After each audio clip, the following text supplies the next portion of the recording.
Item ಯಾವುದೇ ಇರಲಿ try ಮಾಡಿ ಆಚಿ ಚಿಕನ್ ಮಸಾಲಾ. ಹಾಸನದಲ್ಲಿ ಮಹಿಳೆ ನಾಪತ್ತೆಯಾಗಿರುವಂತಹ ಪ್ರಕರಣಕ್ಕೆ ಸಂಬಂಧಪಟ್ಟಂತೆ ಇದೀಗ ಬಿಗ್ ಟ್ವಿಸ್ಟ್ ಒಂದು ಸಿಕ್ಕಿದೆ. ಚಿನ್ನಕ್ಕಾಗಿ ಮಹಿಳೆಯ ರೇಪ್ ಅಂಡ್ ಹತ್ಯೆ ಮಾಡಲಾಯ್ತಾ ಅನ್ನುವಂತ ಪ್ರಶ್ನೆಗಳು ಎದುರಾಗ್ತಾ ಇದೆ. 30 ಲಕ್ಷ ಒಡವೆಗೆ ಪ್ರಿಯಾಂಕಾ ಎನ್ನುವ ಮಹಿಳೆಯನ್ನ ಕೊಲೆ ಮಾಡಿದ್ದಾರೆ ಅನ್ನುವಂತ ಶಂಕೆ ವ್ಯಕ್ತವಾಗ್ತಾ ಇದೆ. ಕಲ್ಕೆರೆ ಬಳಿ ಮಹಿಳೆಯ ಉಡುಪು ಮತ್ತು ಬ್ಯಾಗ್ ಪತ್ತೆಯಾಗಿದೆ. ಮಹಿಳೆಗೆ ಸಂಬಂಧಪಟ್ಟಂತ ಕೆಲವು ವಸ್ತುಗಳು ಪತ್ತೆಯಾಗಿದೆ. ಕಲ್ಕೆರೆ ಕೆರೆಯಲ್ಲಿ ಪೊಲೀಸರು ಹಾಗೆ ಸೋಕೋ ಟೀಮ್ ಶೋಧವನ್ನು ನಡೆಸ್ತಾ ಇದ್ದಾರೆ. ಫೆಬ್ರವರಿ 12ರಂದು ರಾತ್ರಿ ಒಡವೆ ಸಮೇತ ಮಹಿಳೆ ನಾಪತ್ತೆಯಾಗಿದ್ದಾರೆ. ಚಿನ್ನಕ್ಕಾಗಿ ರೇಪ್ ಅಂಡ್ ಮರ್ಡರ್ ಅನ್ನ ಮಾಡಲಾಯ್ತಾ ಅನ್ನುವಂತಹ ಶಂಕೆಗಳು ಕೂಡ ವ್ಯಕ್ತವಾಗಿವೆ. ರೇಪ್ ಅಂಡ್ ಮರ್ಡರ್ ಆರೋಪವನ್ನ ಒಂದು ಕಡೆ ಕುಟುಂಬಸ್ಥರು ಮಾಡ್ತಾ ಇದ್ದಾರೆ. ರೇಪ್ ಮಾಡಿ ಕಲ್ಕೆರೆ ಕೆರೆಗೆ ಎಸೆದಿರುವ ಸಾಧ್ಯತೆಗಳು ಇದೆ ಅನ್ನೋದಾಗಿ ಆರೋಪವನ್ನ ಸದ್ಯ ಆಕೆಯ ಕುಟುಂಬಸ್ಥರು ಮಾಡ್ತಾ ಇರುವಂತದ್ದು. ಕುಣಿಗಲ್ನಿಂದ ಚಿಕ್ಕಮಗಳೂರು ಮದುವೆಗೆ ಅಂತ ಹೇಳಿ ಪ್ರಿಯಾಂಕಾ ಬಂದಿರ್ತಾರೆ. ಕುಣಿಗಲ್ನಿಂದ ಚಿಕ್ಕಮಗಳೂರಿಗೆ ಬಂದಿರ್ತಾರೆ. ಬೇಲೂರು ನಿಲ್ದಾಣದಿಂದ ಪ್ರಿಯಾಂಕಾ ನಿಗೂಢವಾಗಿ ನಾಪತ್ತೆಯಾಗಿದ್ದಾರೆ. ಹಾಗಾಗಿ ಕುಟುಂಬಸ್ಥರಿಗೂ ಕೂಡ ಆಘಾತವಾಗಿದೆ. ಕಲ್ಕೆರೆ ಕೆರೆಯಲ್ಲಿ ಪೊಲೀಸರು ಮತ್ತು ಸೋಕೋ ಟೀಮ್ ಪರಿಶೀಲನೆಯನ್ನು ಮಾಡುವಂತಹ ಕೆಲಸ ಸಾಗ್ತಾ ಇದೆ. ಇದಕ್ಕೆ ಸಂಬಂಧಪಟ್ಟಂತೆ ಮತ್ತೊಂದು ಬ್ರೇಕಿಂಗ್ ಅಪ್ಡೇಟ್ ಲಭ್ಯವಾಗ್ತಾ ಇದೆ. ಹಾಸನದಲ್ಲಿ ಮಹಿಳೆ ನಿಗೂಢ ಸಾವು ಪ್ರಕರಣಕ್ಕೆ ಸಂಬಂಧಪಟ್ಟಂತೆ ಮಹಿಳೆಗಾಗಿ ಶೋಧ ಕಾರ್ಯ ಮುಂದುವರಿತಾ ಇದೆ. ಡ್ರೋನ್ ಬಳಸಿ ಪೊಲೀಸರಿಂದ ಕಾರ್ಯಾಚರಣೆಯನ್ನ ಮಾಡಲಾಗ್ತಾ ಇದೆ. ಹಾಸನದ ಕಲ್ಕೆರೆ ಗ್ರಾಮದ ಬಳಿ ನಡೆದಿದ್ದಂತ ಘಟನೆ ಇದು. ಆದರೆ ಮಹಿಳೆಯ ಬಗ್ಗೆ ಇನ್ನೂ ಕೂಡ ಯಾವುದೇ ರೀತಿಯಾದಂಥ ಕುರುಹು ಪತ್ತೆಯಾಗಿಲ್ಲ. ಪತ್ತೆಗಾಗಿ ತನಿಖೆಯನ್ನ ಪೊಲೀಸರು ತೀವ್ರಗೊಳಿಸಿದ್ದಾರೆ. ಪೊಲೀಸರಿಗೆ ಈ ಒಂದು ಪ್ರಕರಣ ದೊಡ್ಡ ತಲೆನೋವಾಗಿ ಪರಿಣಮಿಸಿದೆ. ಎಷ್ಟೇ ರೀತಿಯಾದಂತಹ ಕಾರ್ಯಾಚರಣೆಯನ್ನ ಮಾಡಿದ್ರೂ ಕೂಡ ಶೋಧ ಕಾರ್ಯ ಮುಂದುವರಿತಾ ಇದ್ರು. ಆ ಮಹಿಳೆಯ ಬಗ್ಗೆ ಯಾವುದೇ ರೀತಿಯಾದಂತಹ ಚಿಕ್ಕ ಕುರುಹು ಕೂಡ ಸಿಗ್ತಾ ಇಲ್ಲ. ಹಾಗಾಗಿ ಏನಾಗಿರಬಹುದು ಅನ್ನುವಂತಹ ಅನುಮಾನ ಪ್ರಶ್ನೆಗಳು ಕೂಡ ಪೊಲೀಸರಲ್ಲಿ ಮೂಡ್ತಾ ಇದೆ. ಹಾಗಾಗಿ ಶೋಧ ಕಾರ್ಯ ಒಂದು ಕಡೆ ಸಾಗ್ತಾ ಇದೆ. ಇನ್ನೊಂದು ಕಡೆ ಕುಟುಂಬಸ್ಥರು ಮಾಡ್ತಾ ಇರುವಂತಹ ಆರೋಪ ಚಿನ್ನಕ್ಕಾಗಿ ಒಡವೆಗಾಗಿ ಪ್ರಿಯಾಂಕಾಳನ್ನ ಕೊಲೆ ಮಾಡಿದ್ದಾರೆ ಅನ್ನುವಂತಹ ಆರೋಪವನ್ನ ಕುಟುಂಬಸ್ಥರು ಮಾಡ್ತಾ ಇದ್ದಾರೆ. ಮದುವೆಗೆ ಅಂತ ಹೇಳಿ ಕುಣಿಗಲ್ನಿಂದ ಚಿಕ್ಕಮಗಳೂರಿಗೆ ಬಂದಿರ್ತಾರೆ. ಆದರೆ ಫೆಬ್ರವರಿ 12ರಂದು ರಾತ್ರಿ ಒಡವೆ ಸಮೇತ ಆ ಮಹಿಳೆ ನಾಪತ್ತೆಯಾಗಿದ್ದಾರೆ. ಪೋಷಕರು ಒಂದು ಕಡೆ ಆರೋಪ ಮಾಡ್ತಾ ಇದ್ದಾರೆ. ಇನ್ನೊಂದು ಕಡೆ ಪೊಲೀಸರು ಶೋಧ ಕಾರ್ಯಾಚರಣೆಯನ್ನ ಮುಂದುವರೆಸಿದ್ದಾರೆ. ಆದರೆ ಯಾವುದೇ ರೀತಿಯಾದಂತಹ ಕುರುಹು ಇನ್ನೂ ಕೂಡ ಪತ್ತೆಯಾಗಿಲ್ಲ. ಹಾಸನದಲ್ಲಿ ಮಹಿಳೆ ನಿಗೂಢ ಸಾವು ಪ್ರಕರಣಕ್ಕೆ ಸಂಬಂಧಪಟ್ಟಂತೆ ಮೊದಲನೆಯ ದೃಶ್ಯದಲ್ಲಿ ನೀವು ಗಮನಿಸ್ತಾ ಇರಬಹುದು. ಡ್ರೋನ್ ಬಳಸಿ ಪೊಲೀಸರಿಂದ ಕಾರ್ಯಾಚರಣೆಯನ್ನ ಮಾಡುವಂತ ಕೆಲಸ ಸಾಗ್ತಾ ಇದೆ. ಇನ್ನು ಮೂರನೆಯ ದೃಶ್ಯದಲ್ಲಿ ಗಮನಿಸ್ತಾ ಇರಬಹುದು ಆ ಮಹಿಳೆಗೆ ಸಂಬಂಧಪಟ್ಟಂತಹ ಕೆಲವು ವಸ್ತುಗಳು ಕೂಡ ಪತ್ತೆಯಾಗಿದೆ. ಹಾಗಾಗಿ ಸಾಕಷ್ಟು ಅನುಮಾನ ಮೂಡ್ತಾ ಇದೆ. ಏನಾಗಿರಬಹುದು, ಯಾವ ಕಾರಣದಿಂದ ಮಹಿಳೆ ನಾಪತ್ತೆಯಾಗಿದ್ದಾರೆ ಅಥವಾ ಪ್ರಿಯಾಂಕಾ ಎಲ್ಲಿ ಅನ್ನುವಂಥ ಸಾಕಷ್ಟು ಗೊಂದಲಗಳು ಕೂಡ ಈಗ ಪೊಲೀಸರಲ್ಲಿ ಮೂಡಿದೆ. ಹಾಗಾಗಿ ತೀವ್ರವಾದಂತಹ ತನಿಖೆಯೂ ಕೂಡ ಸಾಗ್ತಾ ಇದೆ. ಕಾರ್ಯಾಚರಣೆಯನ್ನು ಮಾಡ್ತಾ ಇದ್ದಾರೆ. ಇನ್ನೊಂದು ಕಡೆ ಕುಟುಂಬಸ್ಥರು ಆರೋಪವನ್ನು ಮಾಡ್ತಾ ಇರುವಂಥದ್ದು ಒಡವೆಗಾಗಿ ಆಕೆಯನ್ನ ಹತ್ಯೆ ಮಾಡಲಾಗಿದೆ ಅನ್ನುವಂಥ ಆರೋಪಗಳೆಲ್ಲವೂ ಕೂಡ ಕೇಳಿಬರ್ತಾ ಇದೆ. ಇದೆಲ್ಲದರ ನಡುವೆ ಪೊಲೀಸರು ತನಿಖೆಯನ್ನು ಮಾಡ್ತಾ ಇದ್ದಾರೆ. ಆದರೆ ಆ ಮಹಿಳೆಯ ಬಗ್ಗೆ ಯಾವುದೇ ರೀತಿಯಾದಂಥ ಮಾಹಿತಿ ಮಾತ್ರ ಸಿಗ್ತಾ ಇಲ್ಲ. ಹಾಗಾಗಿ ಇದೇ ಒಂದು ಕಾರ್ಯಾಚರಣೆ ಸಾಗ್ತಾ ಇದೆ. ಕುಣಿಗಲ್ನಿಂದ ಚಿಕ್ಕಮಗಳೂರಿಗೆ ಮದುವೆಗೆ ಅಂತ ಹೇಳಿ ಈ ಮಹಿಳೆ ಬಂದಿರ್ತಾರೆ. ಮದುವೆಗೆ ಅಂತ ಬಂದಂಥ ಸಂದರ್ಭದಲ್ಲಿ ಈ ರೀತಿ ಆಗುತ್ತೆ. ಅಂದರೆ ಆಕೆ ಬಸ್ ಹತ್ತುವ ಮುನ್ನ ಕೂಡ ಕುಟುಂಬಸ್ಥರಿಗೆ ಕರೆ ಮಾಡಿ ಕುಟುಂಬಸ್ಥರ ಜೊತೆಗೆ ಮಾತನಾಡಿರ್ತಾರೆ. ಅದಾದ ನಂತರದಲ್ಲಿ ಬಸ್ ಹತ್ತಿದ ನಂತರದಲ್ಲಿ ಆ ಮಹಿಳೆಯ ಮೊಬೈಲ್ ಕೂಡ ಸ್ವಿಚ್ ಆಫ್ ಆಗುತ್ತೆ. ಆ ನಂತರದಲ್ಲಿ ಏನಾಯ್ತು ಅನ್ನುವಂಥ ಮಾಹಿತಿ ಯಾರಿಗೂ ಕೂಡ ಇಲ್ಲ.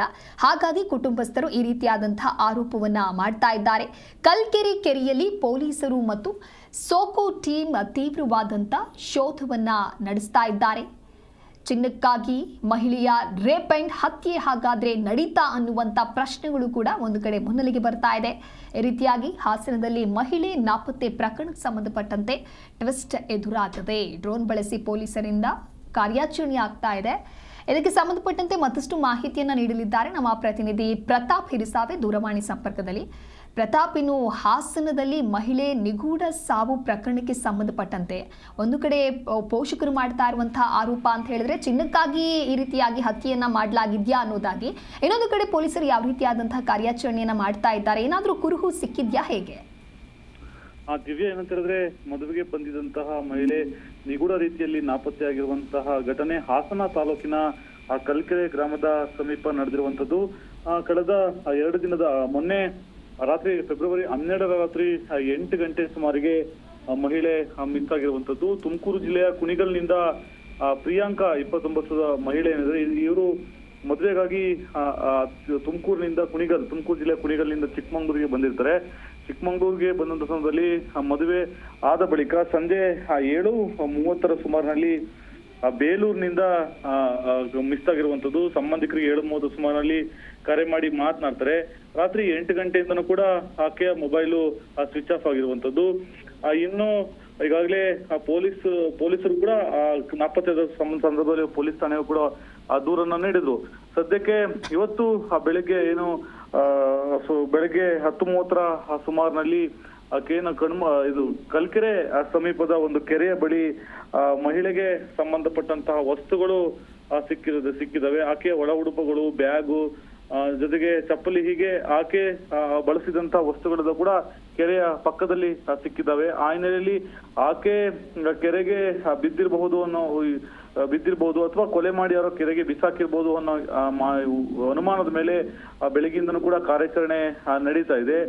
ನೀರಿನಲ್ಲಿ ಮುಳುಗಿರ್ಬೋದು ಅಂತ ಹೇಳಿ ಈಜು ತಜ್ಞರನ್ನು ಕರೆಸಿ ಅಗ್ನಿಶಾಮಕ ದಳದಿಂದ ಮೃತದೇಹವನ್ನು ಹುಡುಕುವಂತ ಒಂದು ಪ್ರಯತ್ನವನ್ನ ಮಾಡಲಾಗ್ತದೆ. ಜೊತೆಗೆ ಆ ಭಾಗ ಗುಡ್ಡ ಮತ್ತೆ ಫಾರೆಸ್ಟ್ ಇರೋದ್ರಿಂದ ಕೂಡ ಡ್ರೋನ್ ಅನ್ನ ಬಳಸಿ ಆಕೆ ಶವ ಮುಂದೊಂದು ಬೇರೆ ಎಲ್ಲರೂ ಕೂಡ ಫಾರೆಸ್ಟ್ ನಲ್ಲಿ ಅಥವಾ ಎಲ್ಲರೂ ಸಿಗ್ಬೋದು ಅಂತ ಹೇಳಿ ಡ್ರೋನ್ ಅನ್ನ ಕೂಡ ಬಳಸಿ ಕಾರ್ಯಾಚರಣೆಯನ್ನ ಮಾಡ್ತಿರುವಂತದ್ದು. ಒಂದು ಸಂಬಂಧಿಕರು ಆರೋಪ ಮಾಡ್ತಿರುವಂತದ್ದು, ಆಕೆ 20 ರಿಂದ 30 ಲಕ್ಷ ಮೌಲ್ಯ ಬೆಲೆಬಾಳುವಂತಹ ಆಭರಣವನ್ನು, ಚಿನ್ನದ ಸರ ಸೇರಿದಂತೆ ಚಿನ್ನದ ಸರಗಳನ್ನ ಹಾಕಿಕೊಂಡಿದ್ದು. ಜೊತೆಗೆ ಯಾರೋ ಆಕೆಯ ಧರಿಸಿದಂತಹ ಒಡವೆಗಳನ್ನ ಕಿತ್ಕೊಳ್ಳಿಕ್ಕೋಸ್ಕರ ಆಕೆಯನ್ನ ಕರ್ಕೊಂಡೋಗಿ ಕೊಲೆ ಮಾಡಿ ಚಿನ್ನದ ಸರವನ್ನ ಎತ್ಕೊಂಡು ಆಕೆಯನ್ನ ಕೊಲೆ ಮಾಡಿರ್ಬೋದು ಅಂತ ಹೇಳಿ ಅನುಮಾನವನ್ನ ವ್ಯಕ್ತಪಡಿಸಿರುವಂತದ್ದು. ಮತ್ತೊಂದ್ ಕಡೆ ಆಕೆಯ ಸಂಬಂಧಿಕರು ಪೊಲೀಸರ ಮೇಲೆ ಕೂಡ ಆಕ್ರೋಶವನ್ನು ವ್ಯಕ್ತಪಡಿಸಿದ್ರೆ. SP ಸ್ಥಳಕ್ಕೆ ಬಂದಂತ ಸಂದರ್ಭದಲ್ಲಿ SP ಮುಂದೆನೆ ಬೇಲೂರು ಪೊಲೀಸ್ ಠಾಣೆಯ ಅಧಿಕಾರಿಗಳ ವಿರುದ್ಧ ಆಕ್ರೋಶವನ್ನು ವ್ಯಕ್ತಪಡಿಸಿದ್ರು. ಯಾಕಂದ್ರೆ 12ನೇ ತಾರೀಕು ರಾತ್ರಿ 8 ಗಂಟೆ ಸುಮಾರಿಗೆ ನಾಪತ್ತೆ ಆದ್ರೂ ಕೂಡ ಅವತ್ತೇ ರಾತ್ರಿ ನಾವು ಬಂದು ಪೊಲೀಸರಿಗೆ ಮಾಹಿತಿಯನ್ನ ಹೇಳಿದ್ವಿ.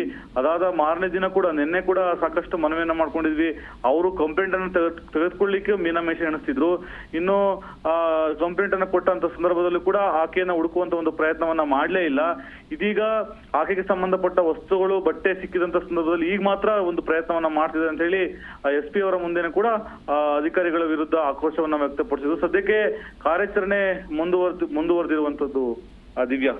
ಓಕೆ ಪ್ರತಾಪ್, ಇನ್ನು ಕುಣಿಗಲ್ನಿಂದ ಚಿಕ್ಕಮಗಳೂರಿಗೆ ಅವ್ರ ಮದುವೆಗೆ ಬಂದಿದ್ರು ಅಂತ ಹೇಳಿದ್ರೆ ಒಬ್ಬರೇ ಬಂದಿದ್ರಾ ಅಥವಾ ಅಲ್ಲಿ ಬಂದ ನಂತರದಲ್ಲಿ ಯಾರಾದ್ರೂ ಸ್ನೇಹಿತರನ್ನ ಮೀಟ್ ಮಾಡ್ತೀವಿ ಅನ್ನೋದಾಗಿ ಏನಾದ್ರೂ ಮಾಹಿತಿಯನ್ನ ಅವರ ಕುಟುಂಬಸ್ಥರು ತಿಳಿಸಿದ್ದಾರೆ, ಹೇಗೆ?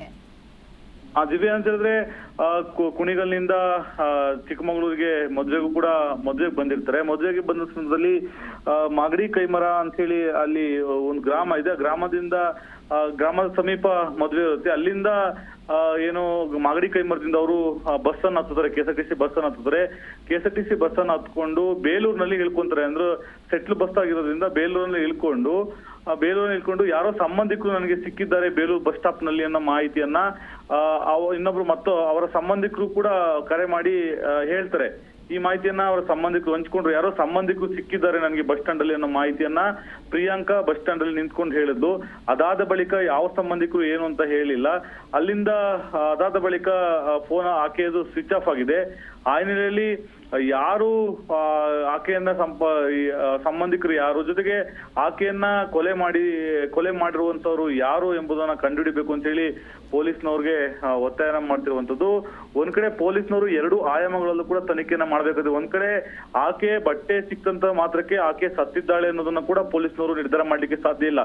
ಯಾಕೆಂದ್ರೆ ಆಕೆಯ ಮೃತದೇಹ ಸಿಕ್ಕ ನಂತರವಷ್ಟೇ ಆಕೆ ಸತ್ತಿದ್ದಾಳೆ, ಜೊತೆಗೆ ಆಕೆಯ ಕೊಲೆಗೆ ಹಿನ್ನೆಲೆಯನ್ನ ಹುಡುಕ್ಬೇಕಾಗುತ್ತೆ. ಒಂದ್ ವೇಳೆ ಆಕೆ ಬಟ್ಟೆಗಳನ್ನ ಬಿಸಾಡಿ ಪ್ರಕರಣವನ್ನ ದಿಕ್ಕು ತಪ್ಪಿಸುವಂತ ಪ್ರಯತ್ನವನ್ನು ಕೂಡ ಆಕೆ ಮಾಡಿರ್ಬೋದು ಅನ್ನೋ 2 ಆಂಗಲ್ ಅನ್ನು ಕೂಡ ಅವ್ರು ಯೋಚನೆ ಮಾಡ್ಬೇಕಾಗುತ್ತೆ.